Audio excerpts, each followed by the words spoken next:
Today we'll talk about intake manifold for a small block Ford. And I remember years ago, now I feel old, years ago we were stuck with an Offenhauser Equaflow that they call it. And it's actually a single plane manifold with a center divider on it. And that's what I ran for a long time.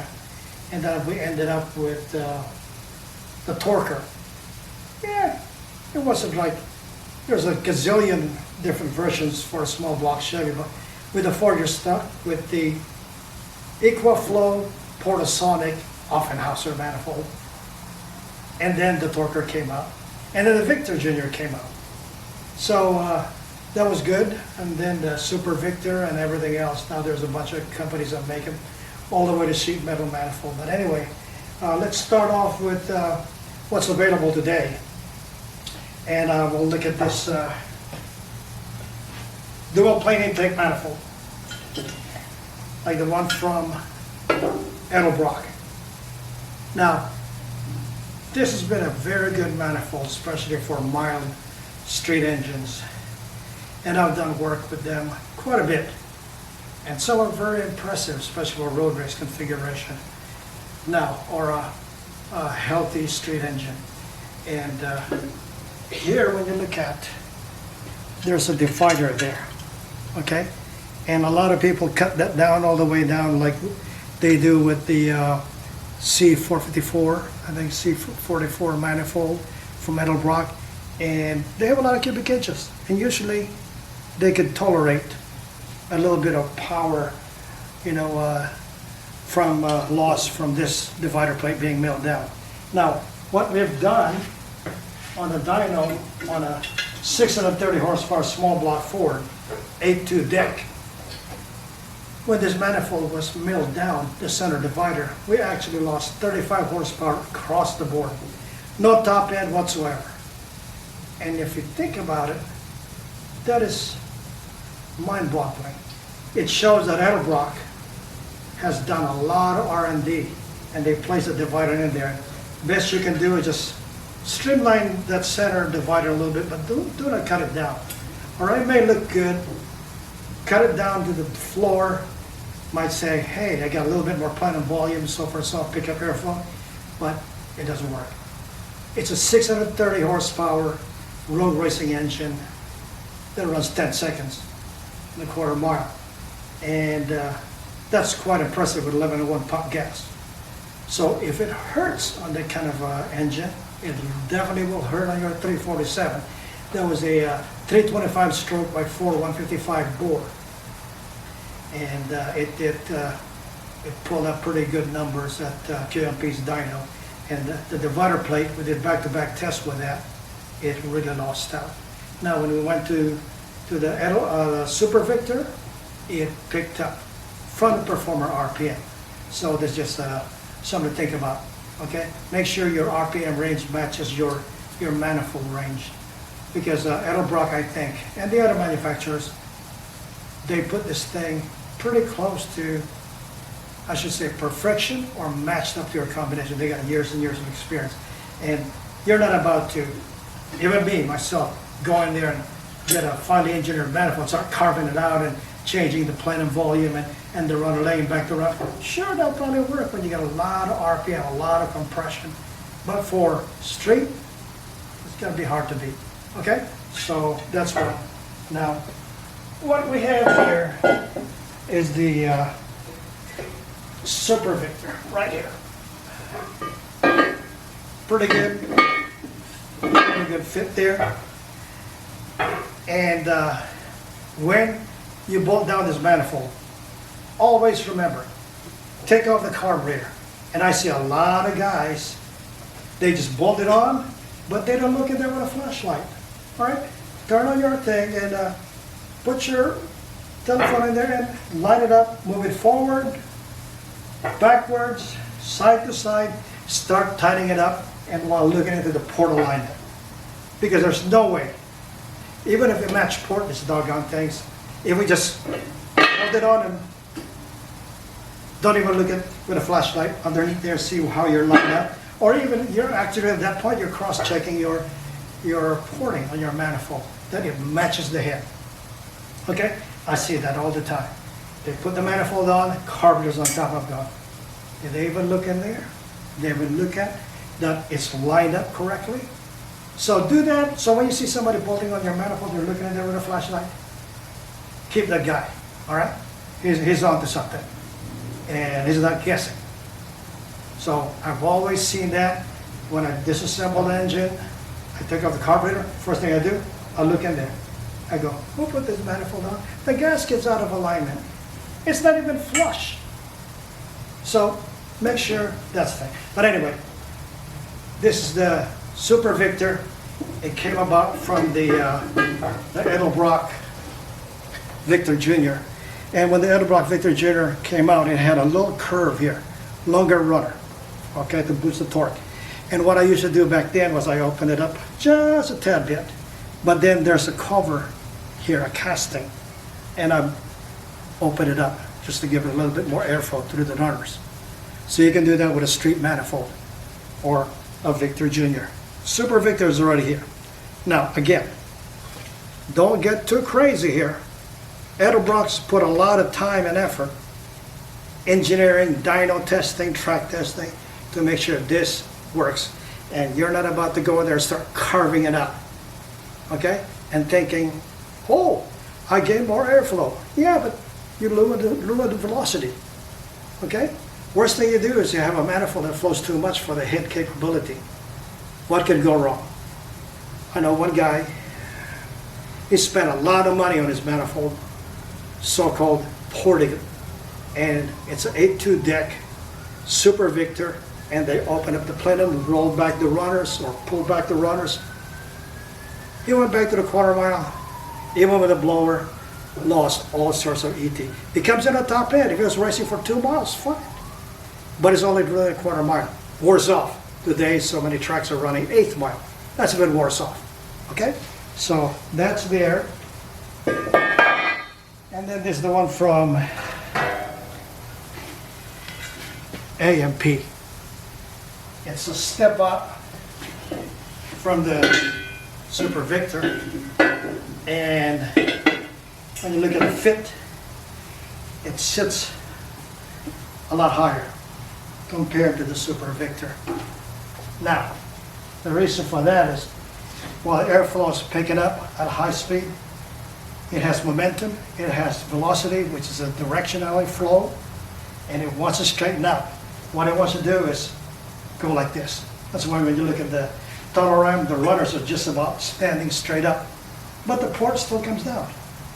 What it's just doing is the flow is starting to straighten out. The faster it is, it wants to flow in a straight direction. You don't want any bends. That's why you see the manifold is straight, coming up from here, straight to the throat. Line of sight. That's how they do it. Now, again, let me stress this out. I see, and I don't want to take nobody's business away. There's money to be made porting or hogging out these manifolds. Okay? There's got a valid argument for it. But for the most part, they spent a lot of time and R&D to make this thing work. And all you got to do now is flange this for a Dominator flange, like here. It's got enough meat there to run a Dominator with as long as the pattern is a little bit different. But I see a lot of people, so-called, go to the flow bench like I have here, flow this thing and equalize all the runners. Oh, I got 1, 2, 3, 4, 5, 6, 7, 8, flowing equal. Sure, sounds good. But the problem is, when you put the intake sequence into the manifold, guess what happens? There's rubbing going on. If you have a spacer and look at the dyno, it's like a tornado in there. The only time you'll probably see it stabilize is when the engine's making the best torque. That means it's filling all cylinders as equal as it can. Otherwise, it's a tornado in there. It's a mess. Now, if you did all this work, equalize all the runners, makes sense. If all the intake valve opens up at the same time, it's going to open up. All right, you can say that's a valid argument, but the truth of the matter is, by the time you put the intake sequence, 7 and 8 is rubbing from each other, 1 and 5 is rubbing from each other, heaven knows other engines. Ford and Chevys, like Smokey and said, once you can equally distribute it to the manifold and they'll all fire to the same air-fuel ratio, you're probably going to make good power. But truth of the matter is, it's kind of hard to have it equal. All right, when you're sharing a common plenum, there's rubbing going on. There are dynamical issues going on. So, just make sure there are no casting flash and everything. Just don't get too radical with it. I've seen it happen too many times. Now, if he's got a manifold like what we have here,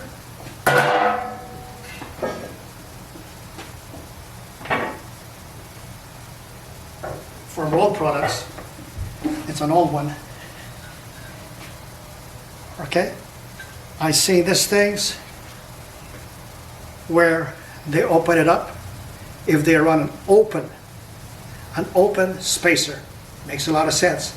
You have these corners here that get into the airflow. So if you're running an open spacer, sure, lay this down. Okay? But again, don't get too radical with it. Now, as you notice, this one sits kind of high too, right? So it's got a Dominator flange. Again, I see a lot of casting flash. And this clover leaf, if you're running an open spacer, knock it down, but don't go too crazy with it. Okay? Most engines can take a lot of plenum volume if you got a lot of RPM or a lot of cubic inches or both. But if you got a 6,000, 7,000 RPM engine, then you hog this thing out, I bet you start racing 5-mile races because a quarter mile you're not going to make it. Okay, it's going to kill all sorts of mid-range. We're not even talking about low end, wherever low end is at. But that's just common sense. Okay, cubic inches, big plenum, lots of RPM. If you're 65, 68, 70, 500 maybe, and it's 351 stock stroke or 302 stock stroke, stay away from that. Okay, so that, now here we are coming up with another one.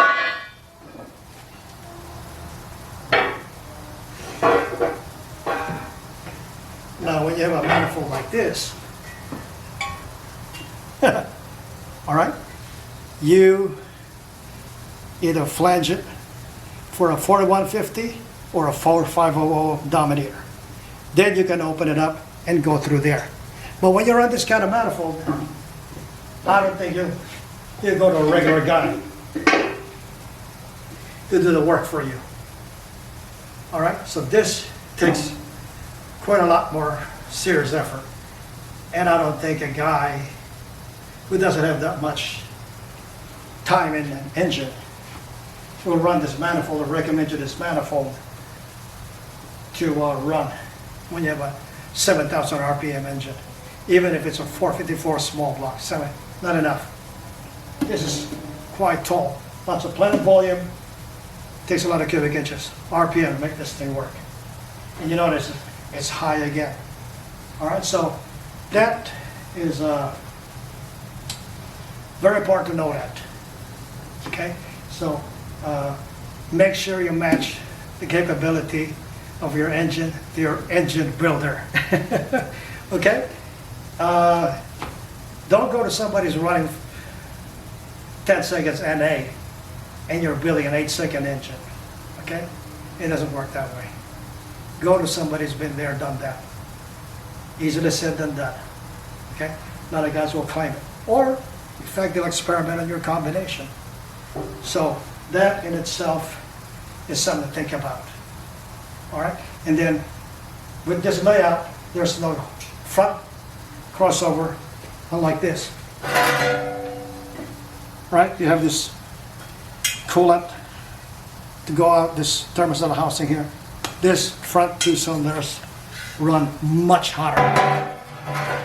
Over here, it's isolated like a Cleveland almost, and you just blow a hole here, okay? But when you put that little water outlet, put it up as high as you can within the casting that permits you. Don't do it right here, because you're trapping all the high spots right here. Bring it up as high as you can, then go to that common hoses that come to a thermostat housing. At least it isolates these front cylinders. So do that. There's some power to be gained there. The higher the compression, the more it is even more important. So I think we touch bases there, and I'll go to the next one. You start plugging in this manifold, and you have this one. All right. This is the kind of stuff that you run first, and you configure, make it out of plastic, something, and you could run it and test your RPM range before you finalize it into a casting. This is one of the manufacturers that they gave it to me and to do some testing. So anyway, as you can see, it's much higher because this is for a high port. Now, there's a little trick on some of the cylinder heads. Without this railing right here, this Velcro railing, where they're flush like the TFS are. When you have a 9.2 deck, you can run a 9.5 manifold.